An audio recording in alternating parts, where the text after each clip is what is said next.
Clix world, welcome to another episode of Our Clix Are Sealed, a Hero Clix podcast based on the sealed environment. I'm Dennis.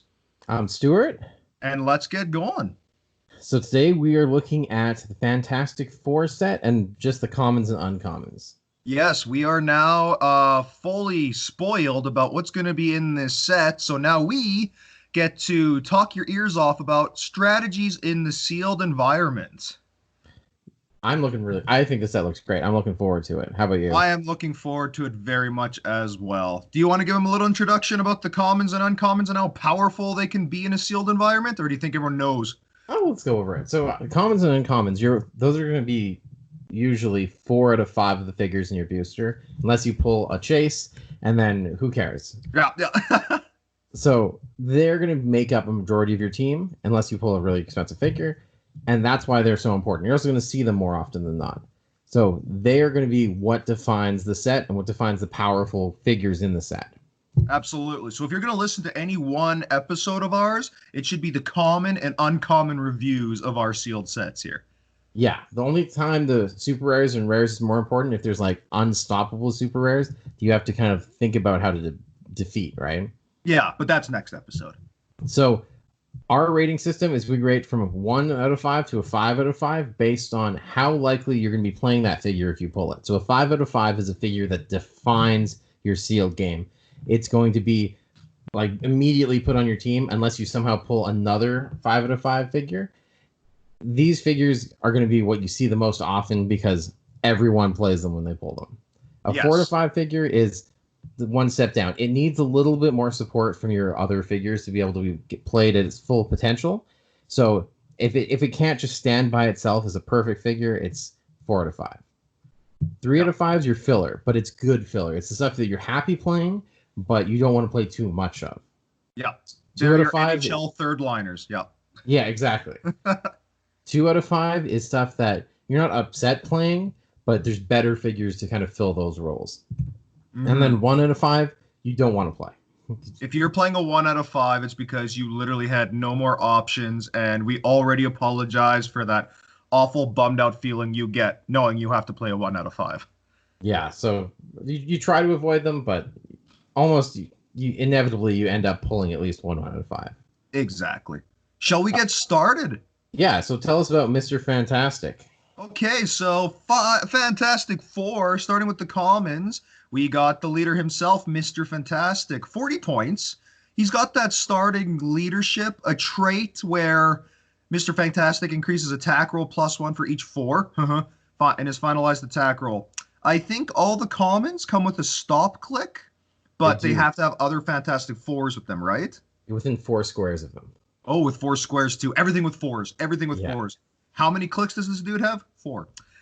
So, anywho, he's a 40-point leadershipper, starts with plasticity. He gets knocked off that leadership onto a perplex with a stop click, which probably will hit.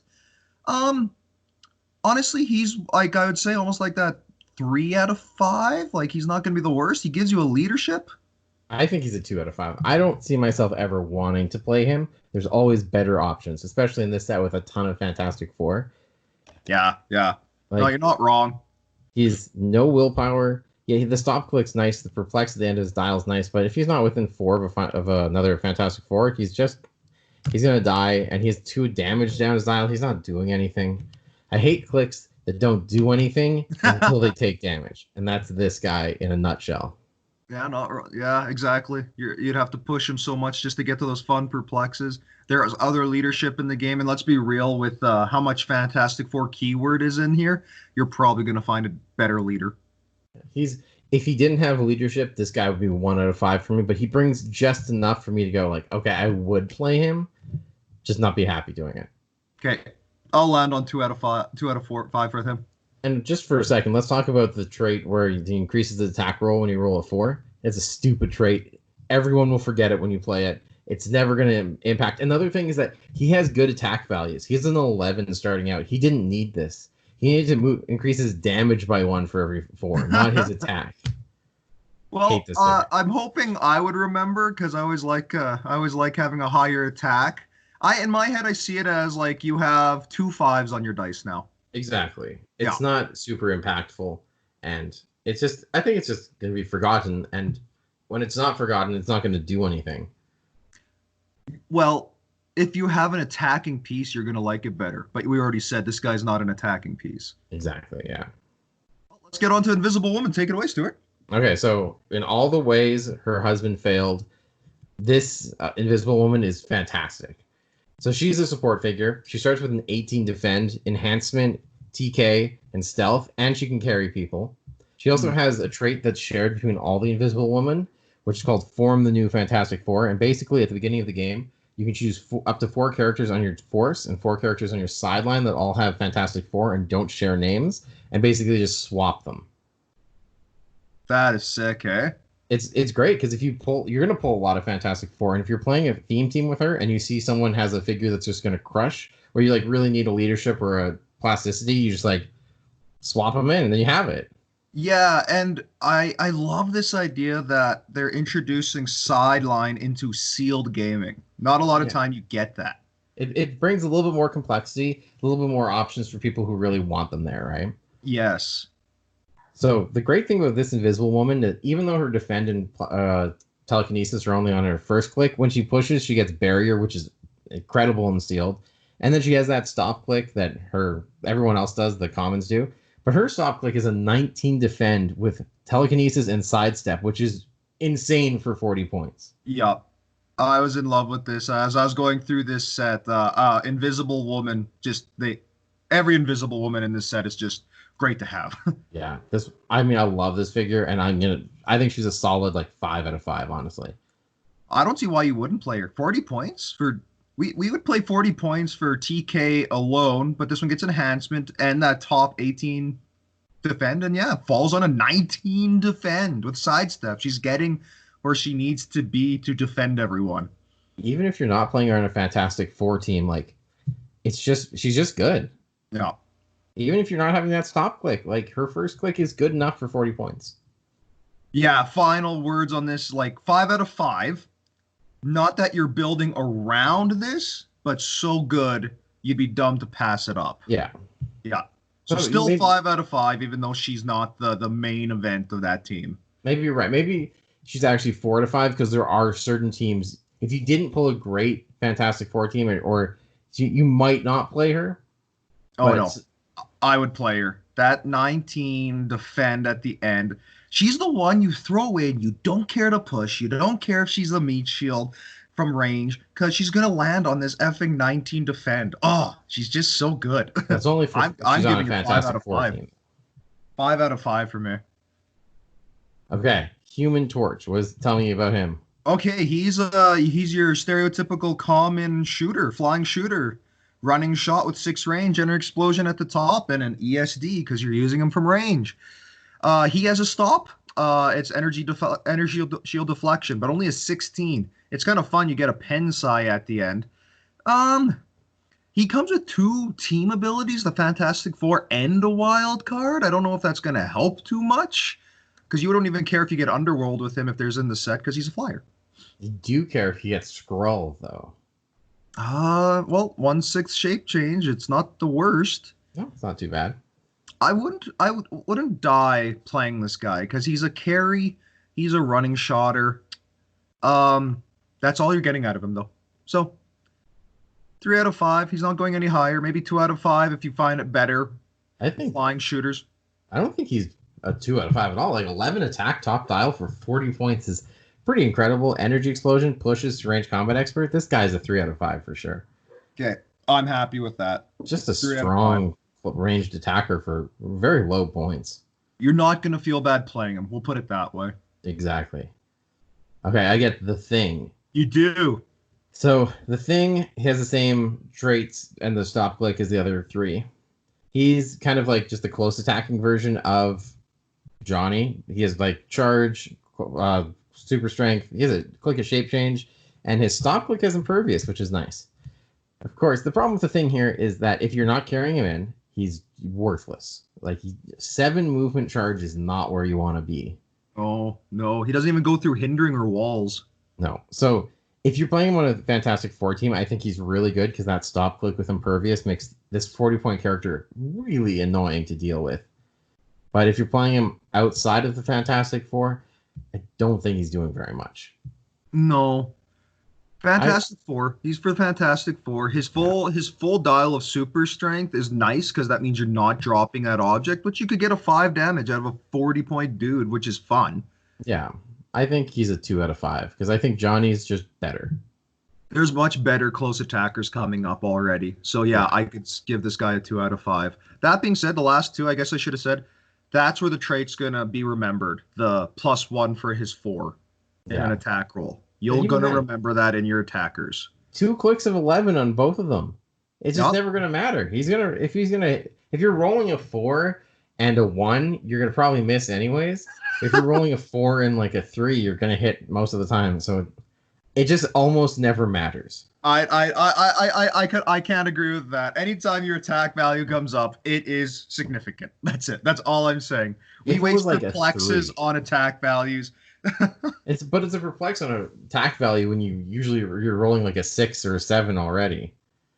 I like that trait for attackers. I don't mind it. But these 40 points, he's a 2 out of 4. 2 out of 5. He's gonna hit once probably before he dies, and you may not actually hit once before he dies. You'll have to take like probably 3 hits to kill him with his shape change and then his impervious. Like he's pretty sturdy for 40 points. If only this guy had the Spider-Man team ability. Yeah, I would be happier with that. Okay, tell me about Doombot. Yes, I get the Doombot, hey? 15 points. This guy's very much put into this set so that you go collect 5 of him after your sealed experience. He has a trait about if you have a Dr. Doom on his card or something like that. How does this go? For all characters with this power, and a friendly character with the Levaria and Ruler keywords, not a lot of those in this set, would be targeted by an opponent's attack or outwit or perplex. You may roll a d6 4 to 6. That opponent chooses an untargeted 05 Doombot. Oh, so he's protecting other people. Yeah. Half the time. Yeah. Well, he's a flying running shot or enter explosion, 2 clicks, a trait that's probably never going to matter. I think that trait's a special damage power, actually. Sorry, thank you. His special damage power, which probably won't be used. 1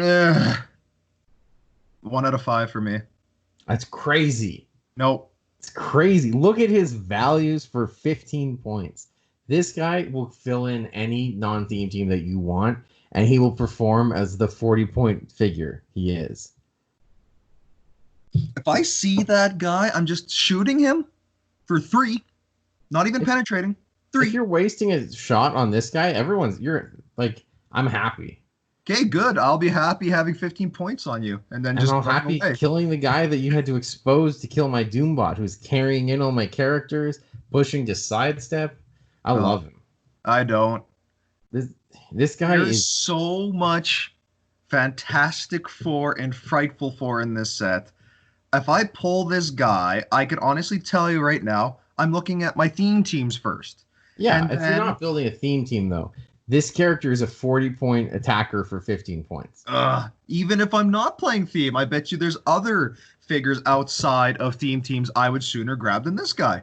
Let's take a quick jump down to the next character, Nova. Just look at them. They have the same top click for 50 points that this Doombot has. No, he has 1 more movement on his shooting, 1 more range, 1 more target, super senses, and fits Fantastic Four. You're not convincing me. The team or the keyword doesn't matter too much to me in this. Just look at that dial, though. For 15 points, it is super undercosted. Oh, when you meld a constructed team with those keywords, yes. I don't care about keywords here. I'm just talking about the dial. The dial is crazy. And there's no doubt I'm playing that in any non-theme team I'm playing. It's just so strong. It carries in all my figures. It attacks, and it's a threat that your opponents have to deal with but it's 15 points. If you're wasting attacks on 15-point figures because if you miss them, they're gonna kill your team. I'm always playing that figure. You go right ahead. Okay, I'll talk about Nova now. Okay. Nova sucks. So Matt, we paid 15 points for that tile. Now we're paying 50 for it. Who wants that? Nova's weird because they're like a close attack or they're a ranged attacker, but they have traded poison and no way to break away if someone gets close to them. So they're just gonna die. They're just such an average figure, and they're worse than the 40-point Johnny Storm. They're just bad.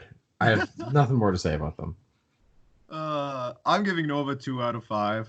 I'm gonna give Nova a 1 out of 5. In my head, Doombot gets the 1, Nova gets the 2. At least Doombot could kill Nova. They could kill each other. Yeah, but one's 15 points and one's 50. Yeah, you're not wrong. That was so funny. I'm gonna talk about Nova. Nova sucks. I don't want to play Johnny Storm. Don't play Nova.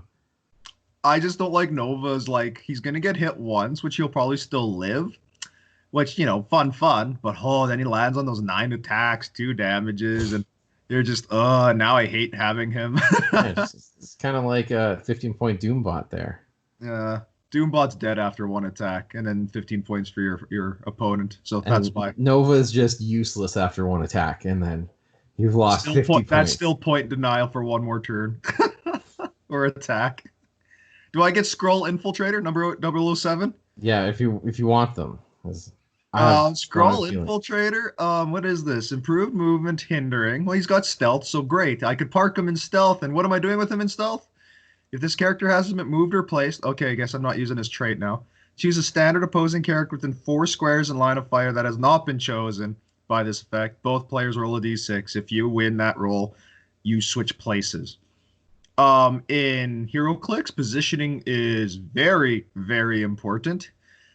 But you can't use that trait the same turn you go hide this guy somewhere.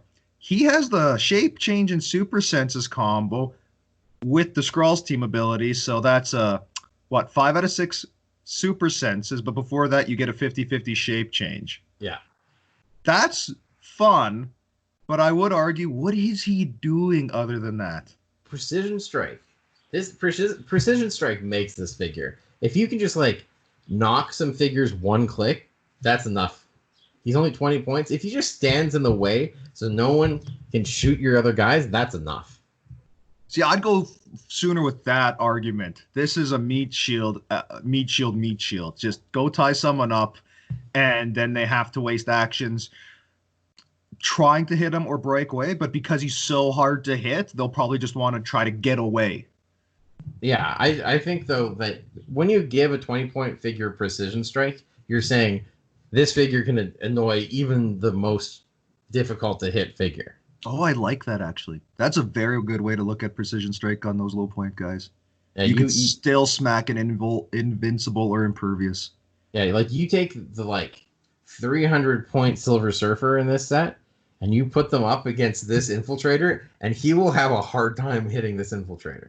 Yes. See, I like this one. I will take this guy over a Doombot. I'll take both of them, honestly. Okay, they're both so good. Honestly, this guy's a good 3 out of 5. Oh yeah, Skull Infiltrator looks so unassuming, but this figure is going to be so frustrating for your thing to be beside. Are you really going to waste a 50-50 roll trying to break away from him? I don't. Oh. Maybe, and if he fails, then this guy just made his points back. Yep.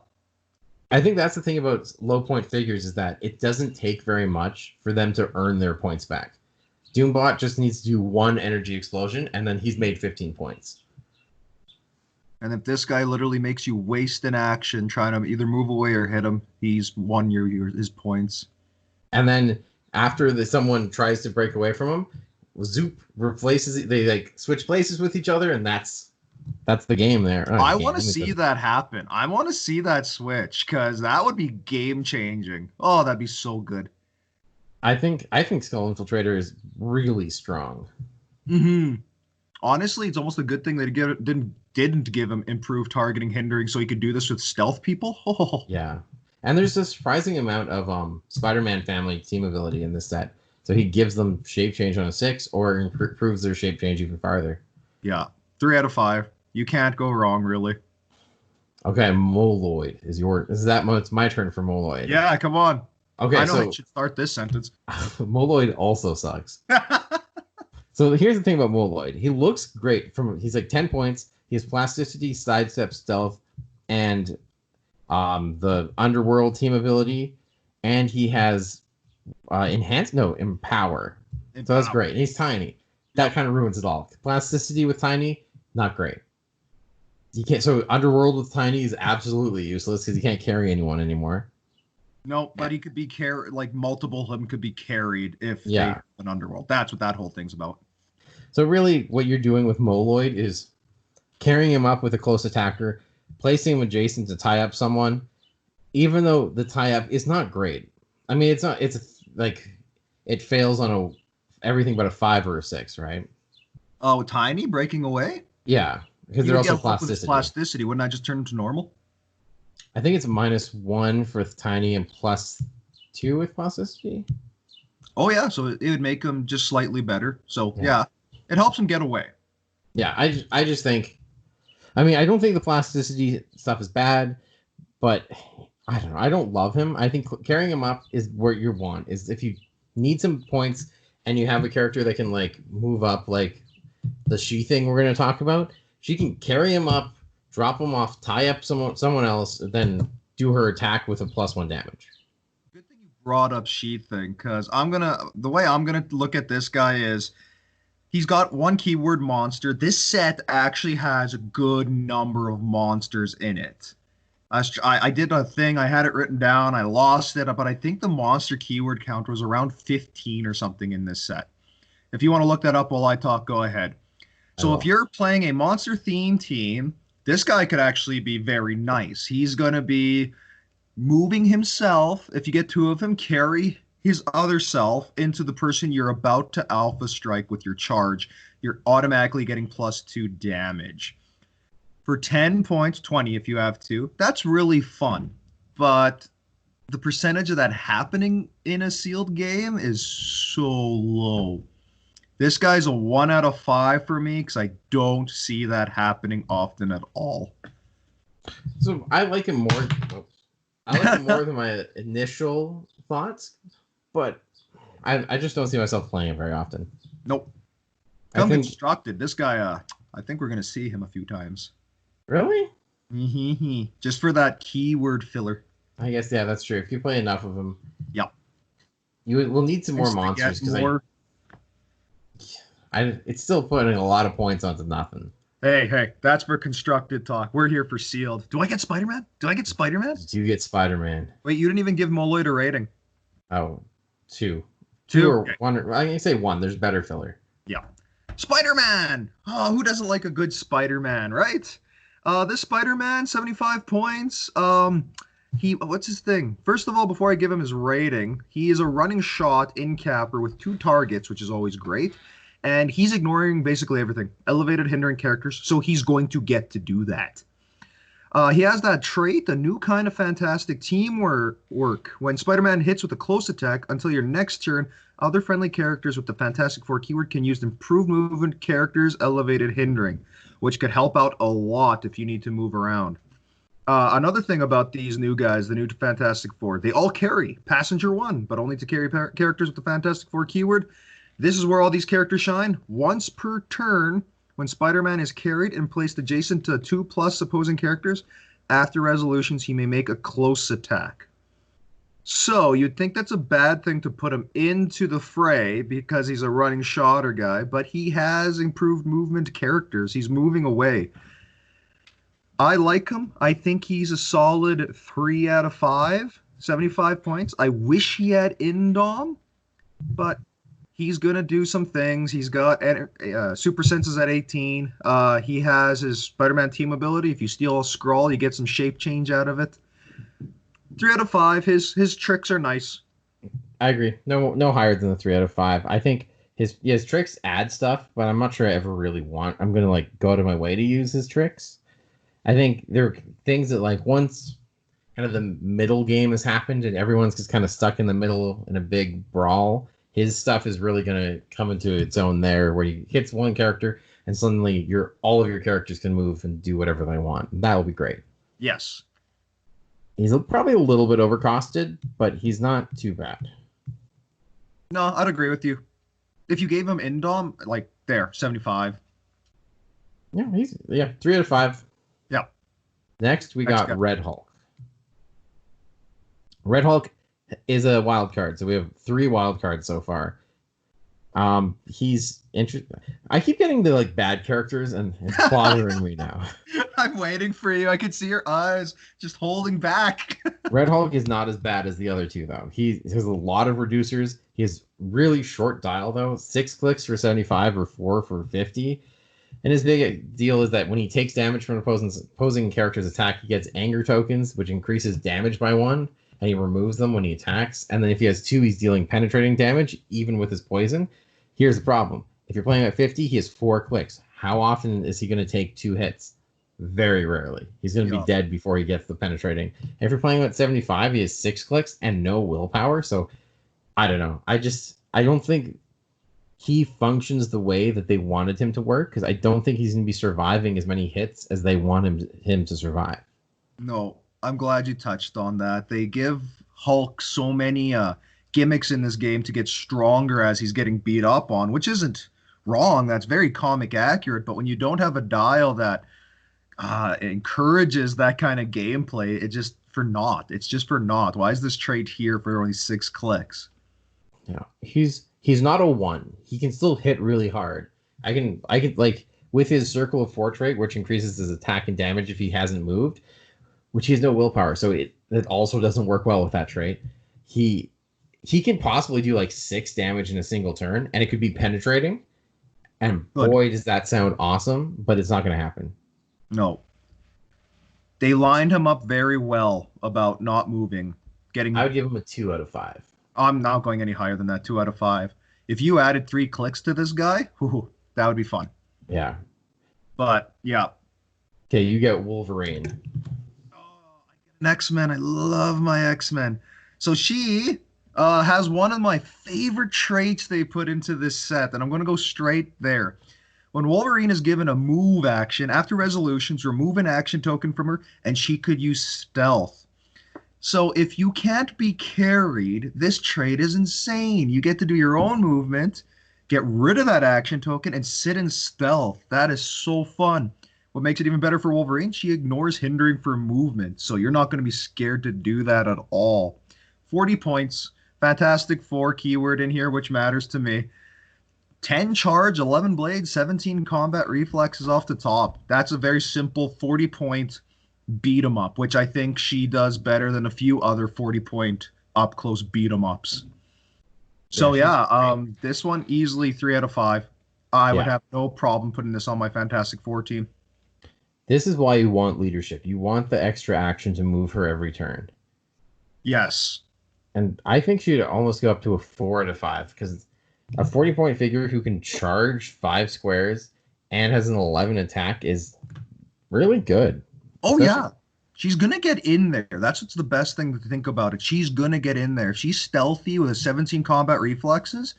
For only 40 points, not a lot of people are going to waste a lot of free actions and attacks to hit her. They're going to look at other things. So she's going to get in there. Once she's in there, obviously she loses her stealth because it has to be a move action. But you're going to get a hit with blades. I like rolling my blades. I'm not going to lie. I like hitting those 5s and 6s, especially on a 40-pointer. She's great. Yeah, I think there's something to be said about this figure that doesn't need any support. She doesn't need a taxi. She doesn't need a perplex, because 11 attack's good enough. And she doesn't need really anything else. She's just strong. Yep. Can't go wrong with it. Okay, we got another close attacker for 40 points. This first She-Thing. So, She-Thing is super straightforward. Charge, super strength, toughness. No willpower. And a trait that lets her place adjacent hit characters, or characters she hits adjacent to her, which is weird. It's like wrestling, just like the trait unlimited class wrestling. I see that people get thrown around and everything. It's not super useful unless you're doing the knockback, right? Because then you can place them somewhere else and then knock them back into a specific direction. Oh, her trait's by far made for like hitting the person that's supporting adjacent friendly characters. Hit someone who has defend and then place them away so the defend's gone or Yeah. enhancement. But honestly, at 40 points super strength, I see a lot of people using her to go do a 5 damage attack on the big dude. Yeah, I think she's probably a 2 out of 5. She's fine. No, I'll put it there. Honestly, like just comparing her to the last 40-point Fantastic Four beat 'em up, she's not as good. So 2 out of 5. I mean, like I would compare her most to the common thing because they're both 40 points.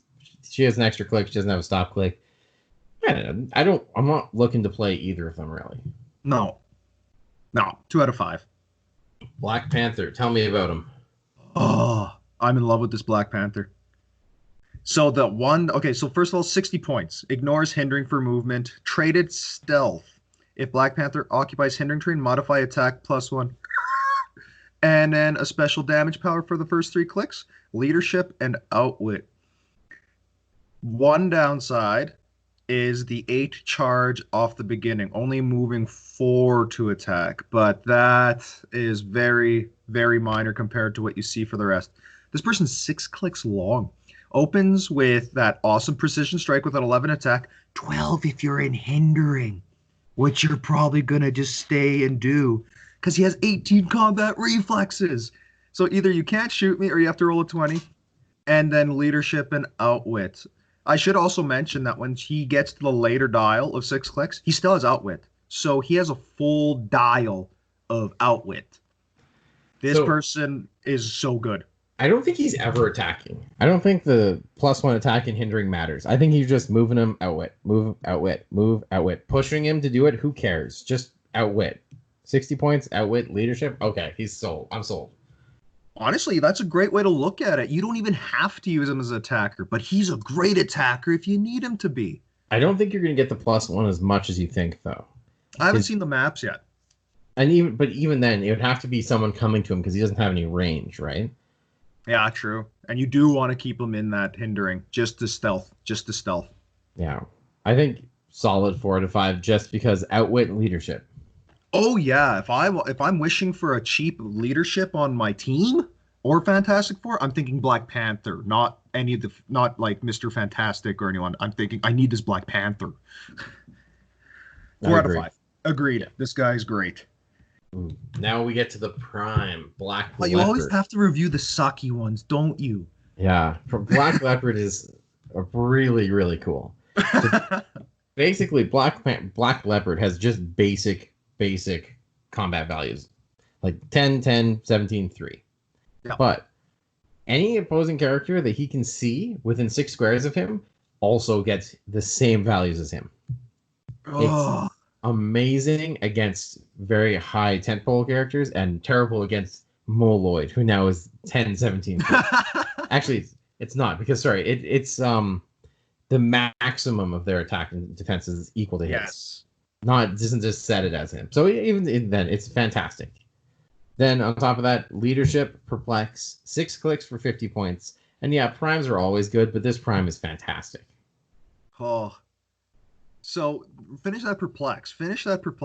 So when he uses it on himself and he can see an opposing character that has a higher printed value than him, he also boosts it by 2, which I'm not sure is ever that important because I think most of the time he's perplexing other people and just being there to annoy your opponents. This guy's a tent pole killer. That's exactly how this guy's lined up. Here comes your tent pole with a higher values to attack me. No, you get my values. Now I attack back. I notice you have higher attack values, so I get a super perplex on me. Yeah, I think I'm never going to put him into a place where I want him to attack because I just really want him to survive. Oh, so did you find the cool little tidbit about the person above? The person above gets a full dial of outwit. This one gets a full dial of perplex. Cool. Yeah, that is very cool. And you can potentially pull both of them. Yeah. I mean, I'm going to play this guy every time I pull him. So he's a 5 for me. Oh, yeah, I guess we should go right there. This guy's a 5 out of 5. You're not going wrong with it. In Dom, too. I don't know if you mentioned that or not, but God, he's doing stuff. This leads us into the 3 Frightful 4 characters. Yes, okay. I get to start with Thundra. So before we begin, every Frightful Four has this trait where they kind of have some fun things to give to their other Frightful Four. Five times out of 10, or five times out of six they will. So Frightful Four individual combat. This is Thundra's.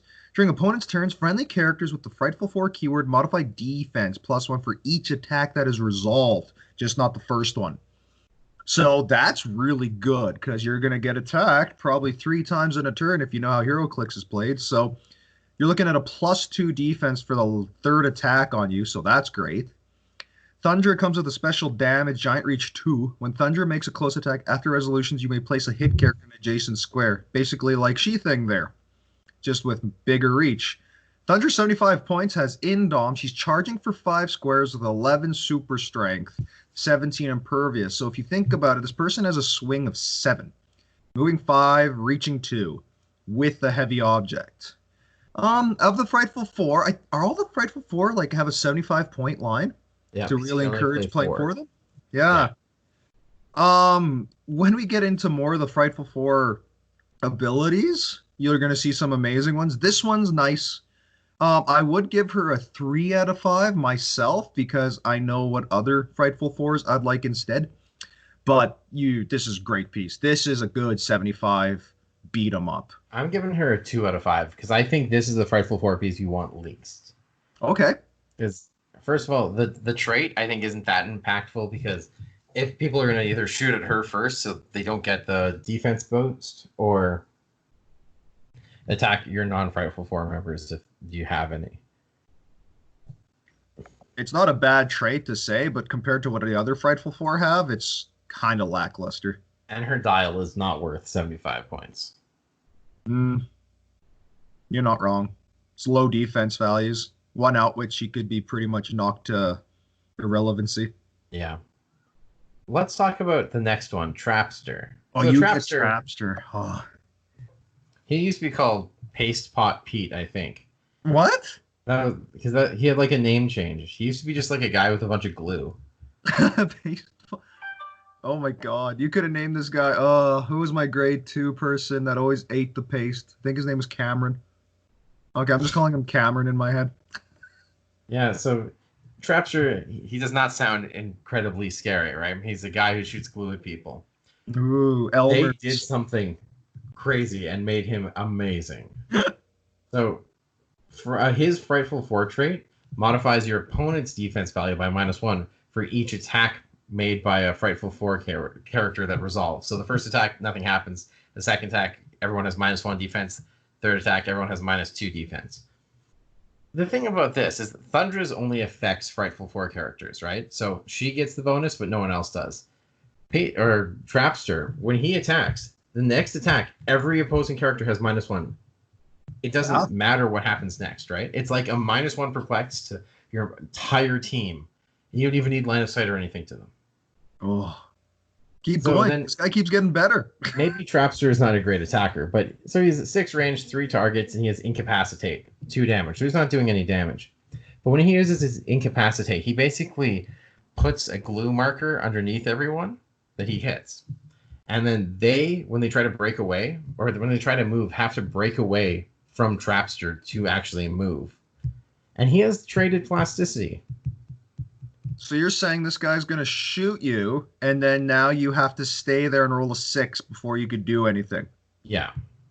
And then the nice thing about him is that even if he takes damage, he loses his running shot and his willpower on dial. He gets barrier and perplex. So basically what you want to do with him is run him up, shoot your opponent's 3 best figures, then just run him away. Just carry him out of there, and they're stuck there for the rest of the game. This guy's amazing.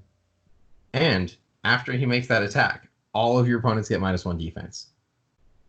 What's his opening attack? 12. So he doesn't even 12. need that -1. Oh my god. So that's why he's attacking first, because he has the highest attack value. And now everyone basically gets +1 to their attack. Obviously, it's -1 defense to everyone else. But you get the gist. Yeah, so he's so good on Frightful Four teams where that keeps stacking every attack. But he's even better on like non-theme teams where like he can basically be the -1 perplex or the +1 attack for your entire team and it just costs 1 action. That's an 3-target incapacitate. Oh, I know, hey? So you don't even have to hit. That's one thing I have to like. You don't have to hit, do you? It just says for each attack, you make this attack, that trait's kicking in. So I'm gonna say right now, this guy's a 5 out of 5. Yeah, agreed. I would play him on every single team I play. One asterisk, protect him though. Everyone's gonna know how good Trapster is. They're gonna try to kill him.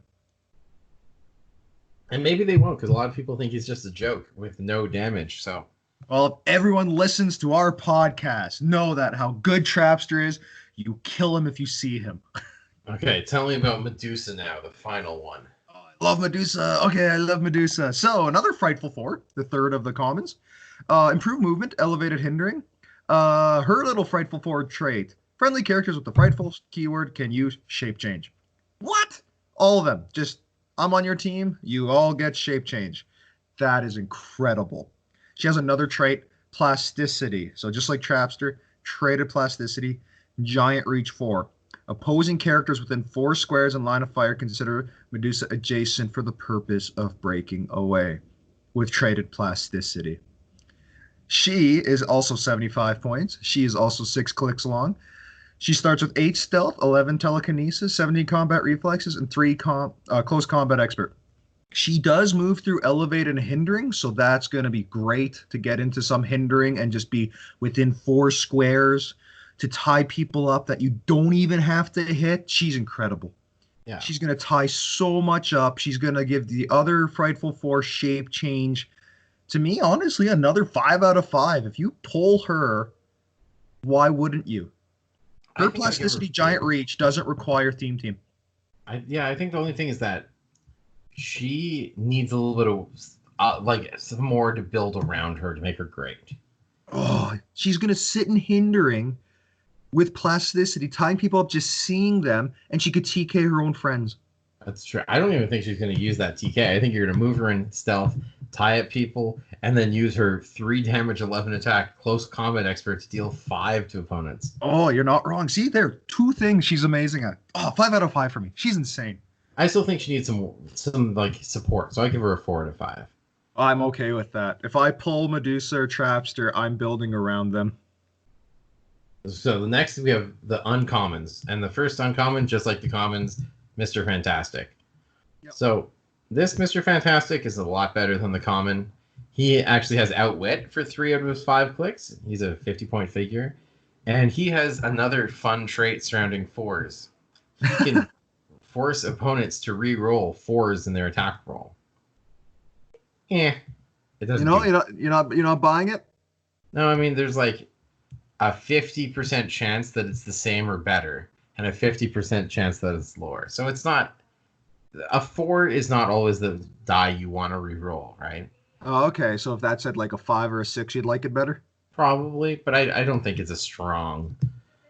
Well, it's a shame they're the Fantastic 4, not the Fantastic 5. Not the Fantastic 4 through 6. No, exactly.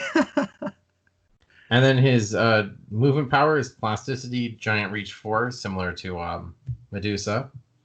And when he hits a character, that character gets a -1 attack and kind of counts as being adjacent to Mr. Fantastic. So they have to break away with plasticity if they want to move next turn.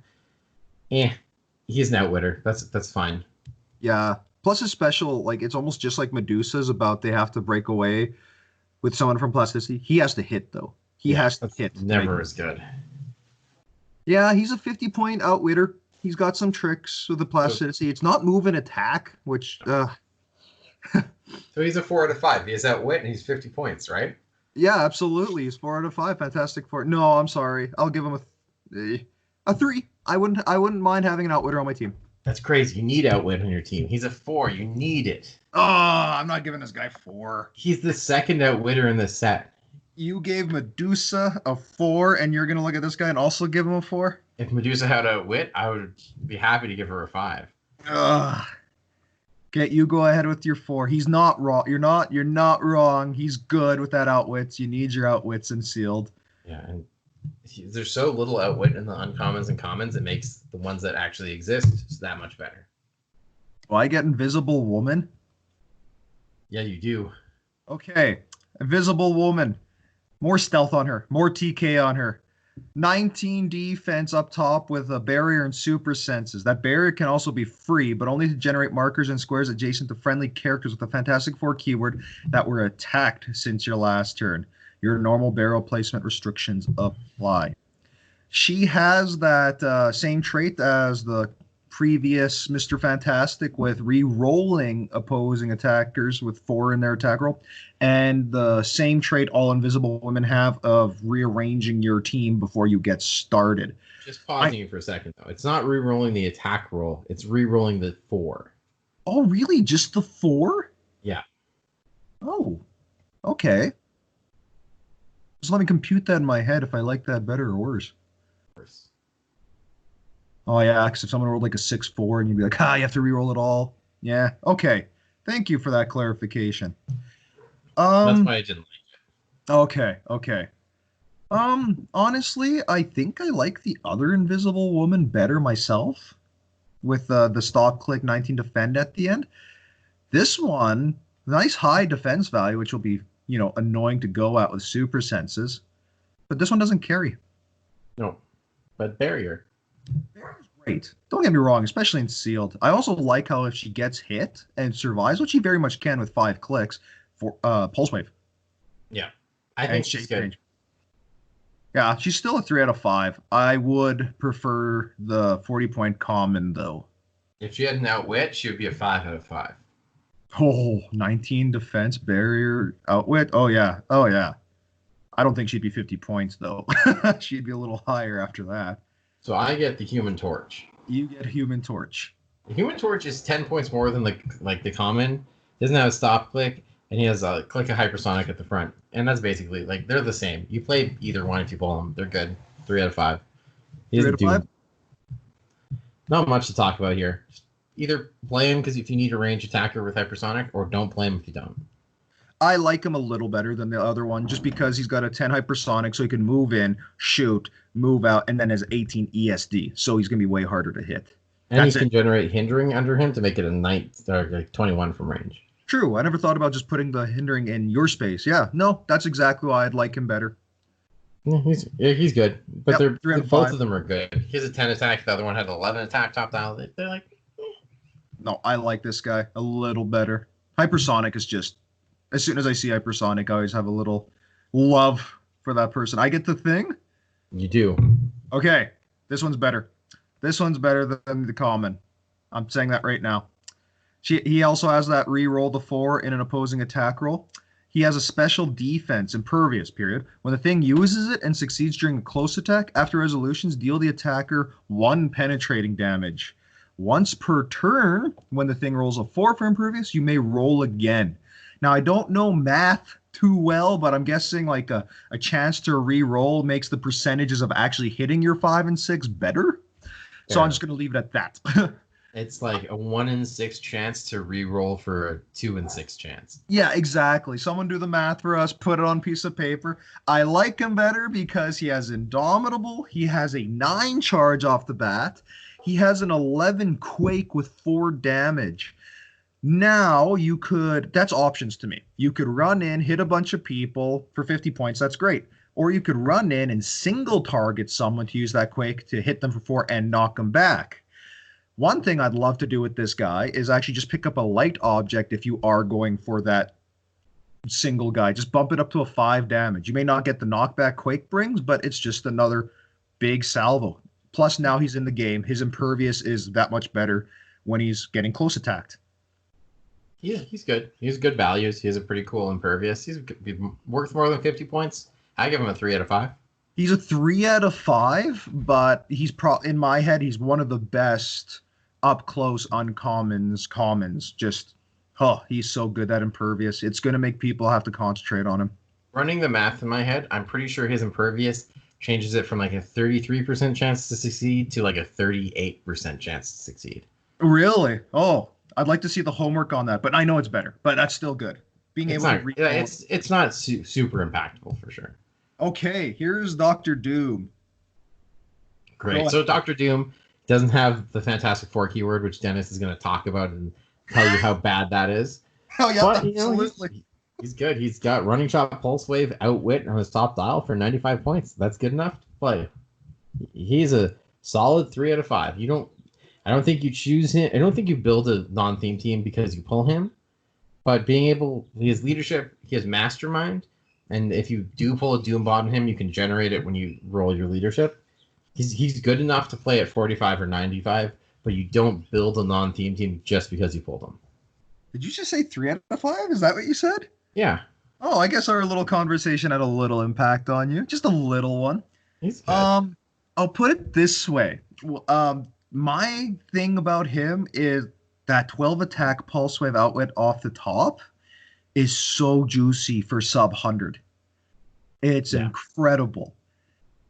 I am already in the mindset in this set. There's so many Fantastic Four and unique ones where it's like they could all kinds of do different things and all that. I don't think you're breaking theme too much just to play Doctor Doom. If you're already considering breaking theme team, then you're playing this guy at 95 for that juicy stuff. Plus, he's now a higher point value to use his traded mastermind so you could stay on that high click. Run him in, do his pulse wave, throw in his meat shield in front behind him to mastermind him too. At the same time, I do think he's a good 45 points. I think enhancement and then like 11 attack, 3 damage. He's good. Like I'm playing him either way. That's where I disagree. That's where I'll disagree. If you are gonna break theme, you're playing him top for that way But better. if you pull click. like a 200-point figure that's like really good and you can breaking theme, I'd probably play him at 45 to boost up that figure, get a good secondary attacker. That's good. I'll agree on that one. I will say though, I'm majority if I'm playing Doom, it's for that top dial pulse wave outwit. Okay, Anyway, now we're three out of going five. to 3 out of 5 for me. If there was more keywords to help him with, and if you could get more Doom bots, because I think you need like 2 to make it matter. Well, that's his other trait. We didn't talk about that first trait because it's not going to happen. His other trait, when he Exactly. rolls leadership, he just generates a Doom bot. And as we know, Doom bots are like 5 out of 5s as it is. So Yeah, absolutely. now if you kill that 15-point Doom bot, I get him back again. Oh, I thought they just get removed. I thought they actually go back to their sideline. Or they go back to the KO zone, and when you're generating, you can generate figures from the KO zone. Okay, so maybe you don't need to. Just one. Yeah, exactly. Now he's good. Don't get me wrong. He's good. 3 out of 5. I wouldn't go racing to break theme team. That's how I'm ending it. I wouldn't go racing to break theme team just because you pulled him. No. But if you pulled Nova, maybe you would race to break the Absolutely. Okay, we're going on Nova now. Is it me or you? Is it me? It's you, Okay, yeah. let's do this together, friend. My conscience is clear as Surfer. This is his trait. When an opposing character is KO'd after resolutions, heal the highest point friendly character 1 click. You choose if there's a tie. At 125 points, it's probably this guy. And yes, this guy is definitely worth breaking theme team over. He's a power cosmic. You got to remember that because I gives him willpower and you can't outwit him. So I think yes, it's a her. Thank you. Sorry, it's I'm a not her. sure though. I don't know much about Frankie. Frankie is a gender neutral name, so it's Ooh, unclear. you know what, Frankie? I remember that cartoon, the Frankie, and her little, orphanarium for monsters and everything. Oh, House for imaginary friends. Yeah. Foster's Home for Imaginary Friends. Oh, it's Foster. Shit, screw me. Nova, 12 hypersonic with 8 range and a perplex top dial. That's incredible for 125 points, and you can't outwit this. That Human Torch is dead. That's Yes. the uncommon. She moves So in, many dead. rolls a 7, kills it. Yeah, just dead. And late dial, if you whittle Nova down to it's a running shot pulse wave, which is always incredible. And here's the thing, Nova is going to be killing people, which will just, make Nova heal up, or, other people can kill. It doesn't say Nova has to do the killing. Doesn't So as say long as anyone you're- has to do killing. If an opposing character pushes to death or Yep. gets knocked back into death, it still heals. Exactly. So you have a litany of ways to heal up. So at, a little more than 1/3 your team, you're getting a cannon of a character. 4 out of 5. Agreed. All right, Yeah, I give a 5 out of 5. You pull Nova, you're definitely thinking of just playing Nova. You're not. Yeah, that's good. That's good. That's good. Yeah. Geez, Nova's just great. Scroll Warriors, my turn. So Scroll Warrior's not as cool as his common counterpoint, but basically for 30 points, you're getting that same kind of like average attack values: 10 damage, 10 attack, 3 damage. He has running shot, 6 range, and then he has a shape change with his Scroll keyword or the Scroll team ability. So he's a 4 to 5 shape change, or 4 to 6. I don't know what I'm saying anymore. And for free, you can get rid of the shape change, put his attack up to a 12. I don't know. Like, if you're not playing a theme team, play Scroll Warrior. He's just really good. Yeah, if you're already in the boat of not having a theme team, play Scroll Warrior. It's a 30-point running shot or 6 range, and you have the potential of making it a 12 attack if you really need to make that attack hit. And when he loses those powers, he becomes charge, close, or combat reflexes, exploit weakness, which is good. Like, there's no bad clicks on this figure. This one's ignoring hindering for movement, so I automatically already like him a little more. I love him. Yeah. Okay, then we get Hulk. We didn't even put a rating on it. He gets 3 or 4, whatever. He's good. Play him if you can. Don't play him if you don't. Okay, I really, really, really like this Hulk. Okay, so this is one of those Fantastic Four, the new ones. So this one can carry, and also if Hulk is carried and placed within like two plus people, he makes a close attack for free. His big trait, when he hits with a close attack, until your next turn, other friendly characters with the Fantastic Four keyword can use charge. He's just given everyone Soto move and attack. So all those reads that I kind of don't like a bit because they have no move and attack to go with their great up close business crap. Now Hulk's helping that out. But here's the real thing. His top click is a 7. Charge but does not have speed. We've seen this before on other pieces, and a few of them come with that little asterisk of, oh, you could do a full movement charge, but you have to move in a straight line. This one doesn't. So he gets to move 7 with a heavy object in tow to 11 attack, 6 damage, and if he hits, everyone else is now getting charge. I like that.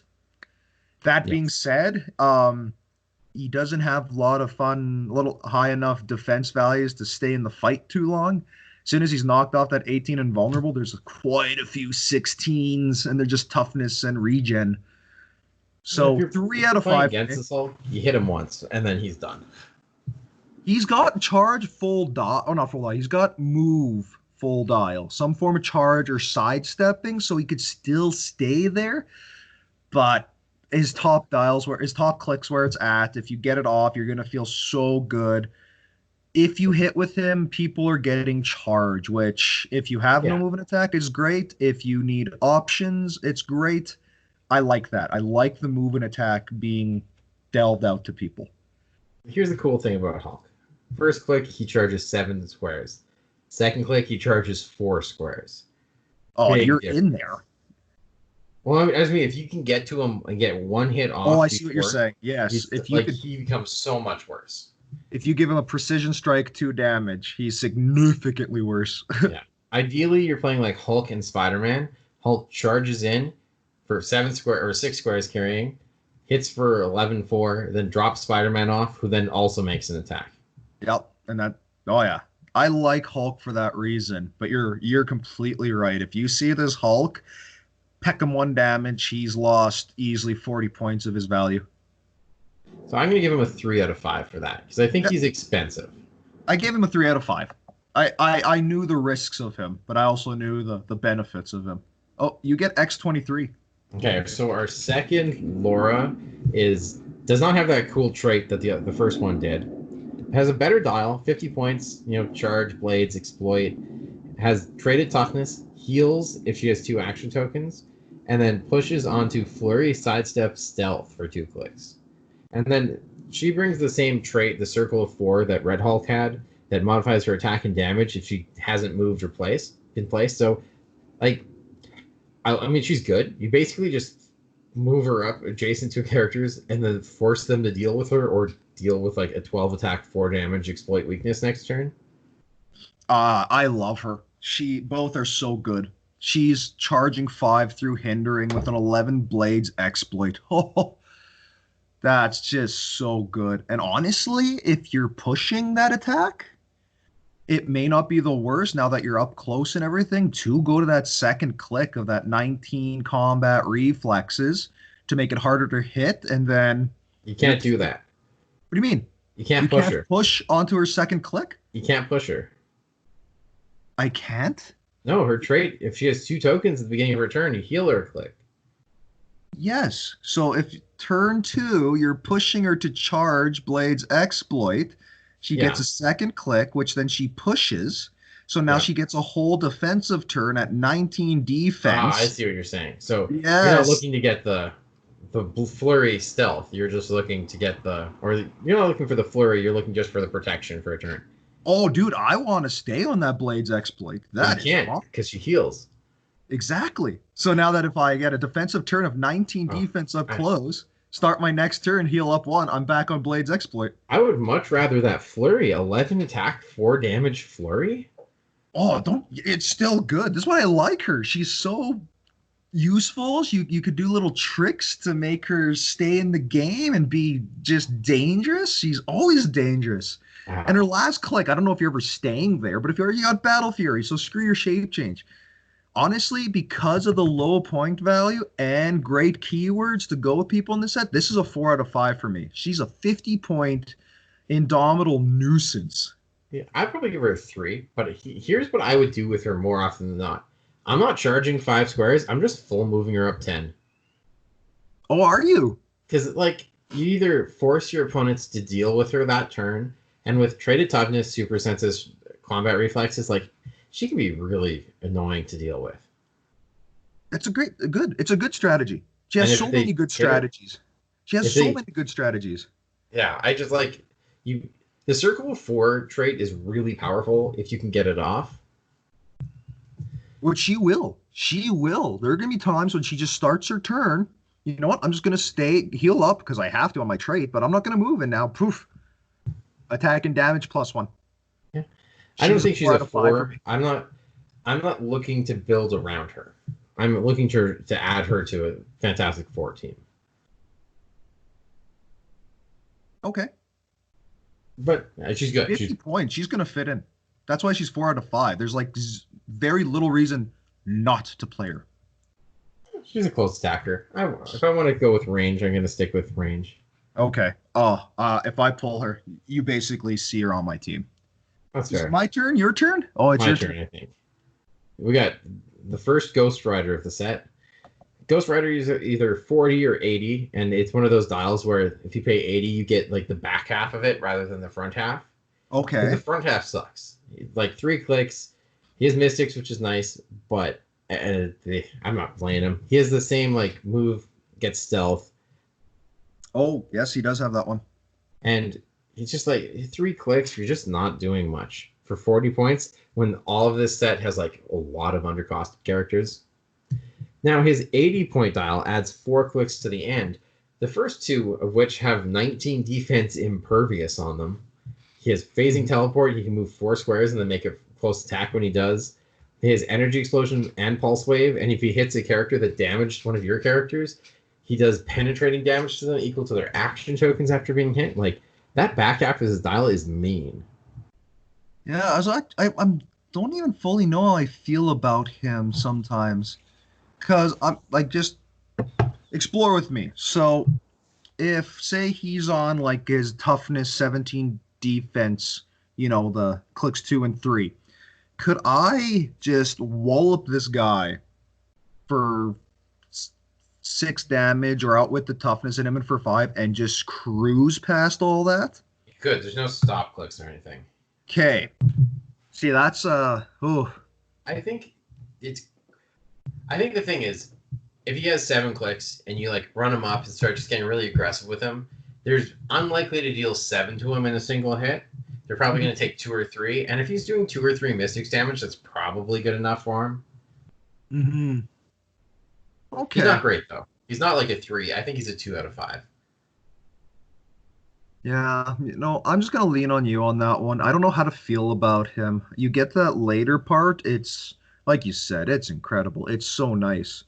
But it's 3 clicks of stuff. So even if I'm on like that 17 defense and hit him for like 5 or something like that. There is that last click, which it's just a 9 sidestep, 10 attack, 4 damage. I think the reason I like him better at 80 is for his Mystics team ability. I would have zero problem having people hurt themselves just to hit this guy. There is also a cool ability. So you see the Hellfire portals facing teleport? Yes, clicks 4 to 6. Yeah. So phasing teleport is a move action, right? Yes. So it triggers his Shield Beast Hunters trait. Oh, so he gets stealth and doesn't get an action token. Yeah, so if you can get to those clicks, he can move 4, make an attack, move 4, make an attack every single turn. Oh my god, that's really good actually. I don't think it's super likely to like stay on those clicks too long, but it's a cool concept. I like that actually. I like that concept because I'll give him a 3 out of 5 then. Because if he's 80, I'm not going to be too scared just running him in. I'm going to be almost like, come get me a few times. Because the moment I'm on those clicks and I have less than 2 action tokens, guess what I'm doing for the rest of the game? Moving for 4, making close attacks with insane stats. Absolutely. I think here's the thing. This figure really depends on the quality of opponent you're playing against. If you're playing against a newer player who's still not like super great at the game yet, you're going to crush them with this figure because they're going to push you to those best clicks. And if you're playing against a player who is really kind of well like informed about this game, they're going to look at the card, see those 3 clicks, and just push you past them. They're going to try to, which is still something good. You're going to have to make them think and probably waste some free actions to skip those clicks. Yeah, that's a 3 out of 5 for me. I'm not going to actually shy too much from an 80-point Mystics Ghost Rider that's going to be later teleporting everywhere every turn. Okay, let's go to Valeria Richards. Valeria Richards, Fantastic Four, 40 points. Full dial sidestep. Full dial special attack. Here, Uncle, I built this for you. Perplex with a range value of 8. Ooh. Unique modifier. When Valeria Richards uses Perplex to target another friendly character that shares a keyword, Scientist and Fantastic Four, the most popular keywords, she may instead modify a value except damage plus 2. She also has... Oh, that's just special damage. I'm sorry, listeners. She gets that at the top 2 clicks of her damage. Her special attack, which is full dial, is choose a standard attack power. Valeria Richards could use that power this turn. 40 points.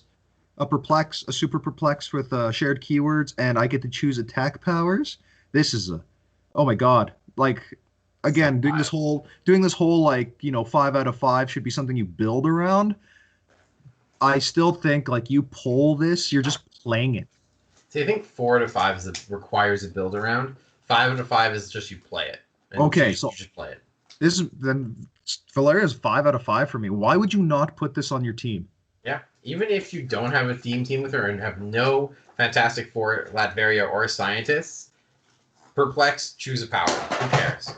Yeah, exactly. You can choose Pulse Wave. You can choose Quake. Oh my God, you need a Smoke Cloud. Go for it. I don't know if you should actually use Smoke Cloud when you get all the bevies of options, but Yeah. 40 points for TK, Sidestep, Perplex. That's good enough. Yeah. Perplex full dial. Okay, I got She Thing. So this is the first of the uncommon Frightful Four, and her Frightful Four trait is pretty good. It modifies any member with the Frightful Four gets +1 damage when they attack a character that shares a keyword with them. And she has Fantastic Four and Frightful Four and Monster, which covers like a majority of the set, honestly. So you're looking at 5 damage on her. Then Yes. her movement power for the first 3 clicks lets her leap, climb 8 squares, and then make a free attack afterwards, or close attack after. So she can move 8, hit with her 11 attack, hit for 5 damage. She has Battle Fury to get through Shape Change. She has Super Strength to knock someone into a wall. She's just a really probably the best close attacker in the set. She's amazing. I think she's going to be the MVP for so many people in their sealed games. I think she's a 4 out of 5 for me because I think she still needs either more Frightful Four or something to be built around her. And I don't think she's just like, I pull her, I'm instantly playing her. No, I could agree with that rating. She's a very strong 4 out of 5. You pull her, you basically look at her dial, increase all her damages by +1 for full dial, And then, yeah, all their fight for 4 get +1 damage. And that moving leap climb, that 8 swing around for 5 damage, ignoring shape change. That's huge. A lot of people get shape change these days, even though they're not like, actual shapeshifters like Skrulls, but they still get it. And that Battle Fury is going to help out. Downside, obviously, she can't be carried, but I don't think you care because she's Indom. So she can move, grab an object, move in, hit with 5 damage, and then if she's still alive, she still has that object. Oh, she's so good. If you're playing against her, hit her for 3. Hit her for Penetrating 3. Psychic Blast. Oh, to get on that sidestep? Yeah, absolutely. Good luck, though. Tell me about Claw. Tell you about Claw? Okay, so we got Claw, another Frightful 4. Um, Frightful 4 keyword also has the Scientist one. Those are the ones that are probably going to matter in a sealed thing. So Frightful 4 Sonic Wave. Friendly characters with Frightful 4 keyword can use ESD, Energy Shield Deflection. Another trait, Overwhelming Blast of Sound. When Claw is KO'd, roll a d6, 4 to 6, deal 2 penetrating damage to all opposing characters within 4 squares. That is so good to me.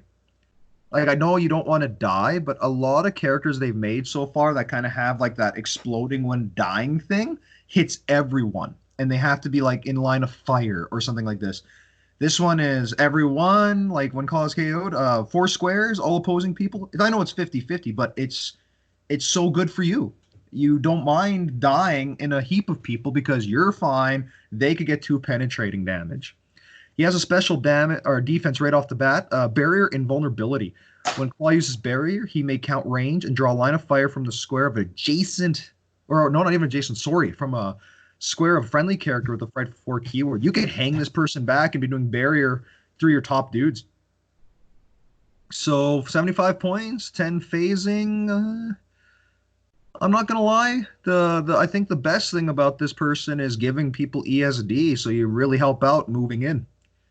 This Great means stuff. this guy's a 19 defense invuln from far.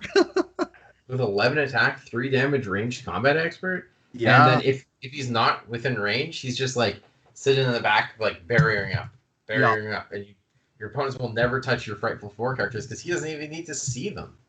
So where whatchamacallit was a strong 4 out of 5. I think Claw's a medium 4 out of 5. I would almost I still think he's a 3. I think he's really good, but I think pushing to Pulse Wave is great, but with 2 damage, I'm not so excited.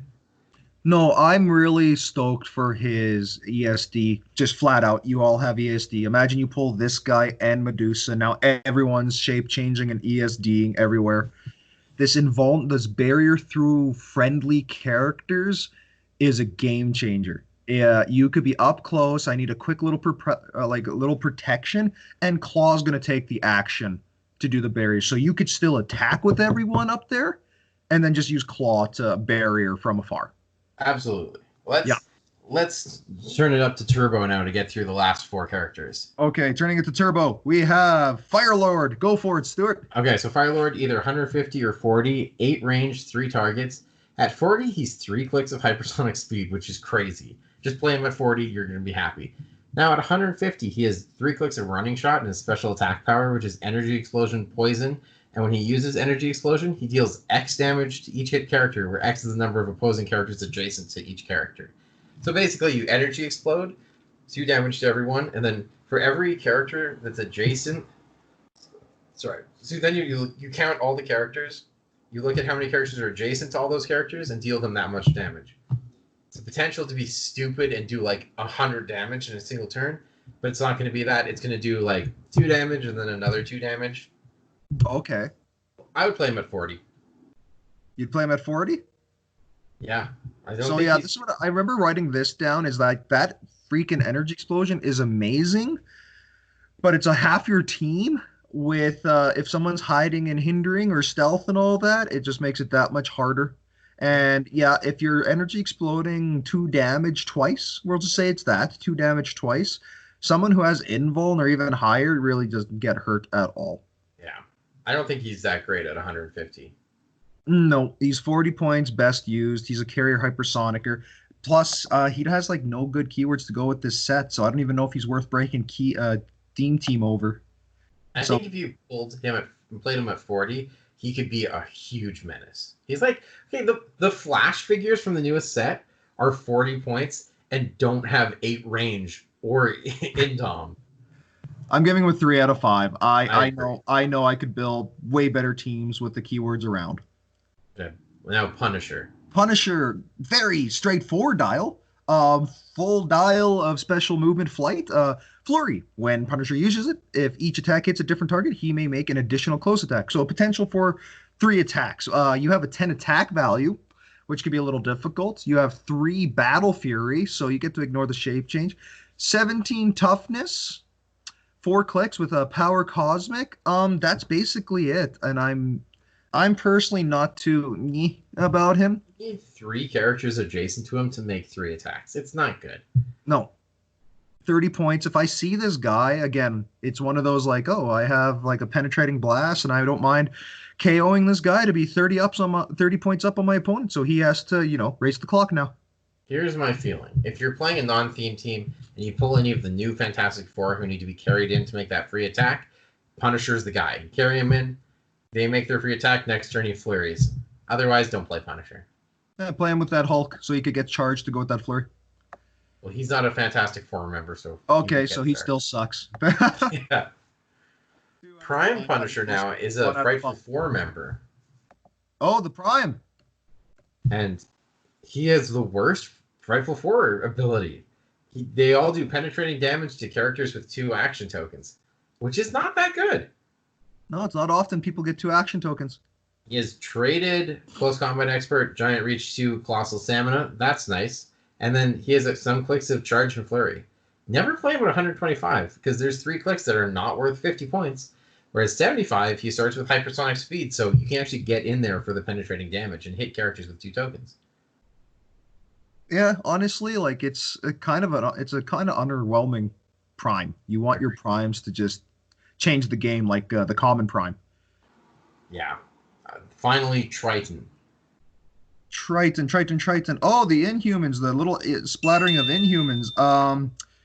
Well, I'm gonna say I'm not a big fan of his movement and attack, but he's got prob. Prob. And they did this on purpose because you will think about breaking your theme team to get a prob.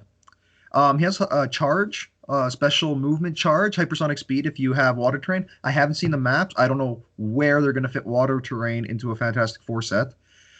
And a trait, when establishing theme teams, choose a friendly character with the dolphin symbol, and Triton gains that keyword, so that does not matter. You have a 40-point charge, precision strike, toughness, prob guy. He has prob. That's basically it's a 50-point dial on a 40-point prob figure. It's good. Yep. He's a 4 out of 5. He's a 4 out of 5 for you? Go ahead. 3 out of 5 for me. He has prob. You're never not going to play him for prob. If I can make a theme team, I get a shitload of prob. Yeah, but you have to give action tokens, and he doesn't need...